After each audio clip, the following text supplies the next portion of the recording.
Christmas കഴിഞ്ഞു. ഔട്ടിങ്ങുകളും ട്രിപ്പുകളും one day ടൂറും ഒക്കെയായി vacation അടിച്ചു പൊളിക്കുകയാണ് നമ്മളിൽ ഒരുപാട് പേർ. കൂടാതെ നമ്മളെല്ലാം പുതുവർഷത്തെ വരവേൽക്കാൻ ഒരുങ്ങുകയുമാണ്.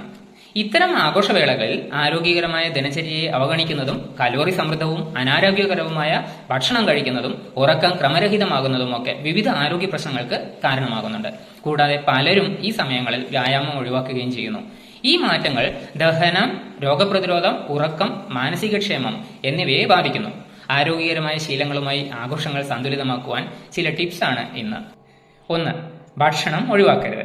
ഭക്ഷണം ഒഴിവാക്കുമ്പോൾ നിങ്ങളുടെ അടുത്ത ഭക്ഷണത്തിൽ അമിതമായി കഴിക്കുകയോ കൊഴുപ്പുള്ളതും മധുരമുള്ളതുമായ സ്നാക്സ് കഴിക്കുകയോ ചെയ്യും. Tip number 2. പോഷക സമ്പുഷ്ടമായ പ്രഭാത ഭക്ഷണം കഴിക്കുക.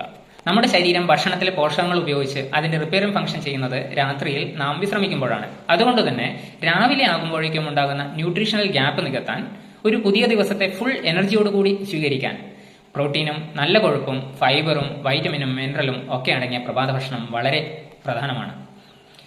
Tip number 3. പലഹാരങ്ങൾ വീട്ടിൽ തന്നെ ഉണ്ടാക്കുക. മധുരമില്ലാതെ നമ്മുടെ ആഘോഷങ്ങൾ പൂർണ്ണമാകില്ല. അവ ഉയർന്ന ഗുണമേന്മയുള്ള ചേരുവകളും ആരോഗ്യകരമായ ബദലുകളും ഉപയോഗിച്ച് വീട്ടിൽ തന്നെ ഉണ്ടാക്കാൻ ശ്രമിക്കാം. Tip number 4. ആരോഗ്യകരമായ ലഘുഭക്ഷണങ്ങൾ തിരഞ്ഞെടുക്കുക. അവ ഊർജ്ജസ്വലത നിലനിർത്താനും ആസക്തി കുറയ്ക്കാനും സഹായിക്കുന്നു. Tip number 5. Fresh vegetable salads കഴിക്കുന്നത് കലോറി ഉപഭോഗം കുറക്കാനും സന്തുലിതമായി നിലനിർത്താനും ഭക്ഷണം അമിതമായി കഴിക്കുന്നത് തടയാനുമുള്ള നല്ല മാർഗമാണ്. വെള്ളം കുടിക്കുക. എന്നാൽ പഞ്ചസാര അടങ്ങിയ പാനീയങ്ങളും മദ്യവും ഒഴിവാക്കുക.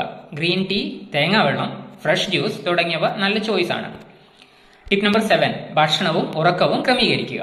ശരീരത്തിന്റെ ഇന്റേണൽ ക്ലോക്കുമായി ഭക്ഷണം സമന്വയിപ്പിക്കുന്നതിലൂടെ ഹോർമോണുകളെ നിയന്ത്രിക്കുന്നു. അതുപോലെ ഉറക്കത്തിന്റെ ഗുണനിലവാരം മെച്ചപ്പെടുത്തുന്നു. Tip number 8. ഡീപ് ബ്രീത്തിങ് വ്യായാമങ്ങളും മെഡിറ്റേഷനും കോർട്ടിസോളിന്റെ അളവ് കുറയ്ക്കുകയും മനസ്സും ശരീരവും ശാന്തമാക്കുകയും ചെയ്യുന്നു. Tip number 9. ശരീരചലനങ്ങൾ. ബോഡി മൂവ്മെന്റ്സ് ബ്ലഡ് സർക്കുലേഷൻ ഉണ്ടാകാനും പേശികളെ മെച്ചപ്പെടുത്താനും വളരെയധികം സഹായിക്കുന്നുണ്ട്. ആൻഡ് അവസാനത്തെ ടിപ്പ്, ആഘോഷങ്ങളുടെ ആവേശത്തിനിടയിൽ നമ്മുടെ ആരോഗ്യമാണ് പരമപ്രധാനമെന്ന് നാം ഓർക്കുക തന്നെ വേണം.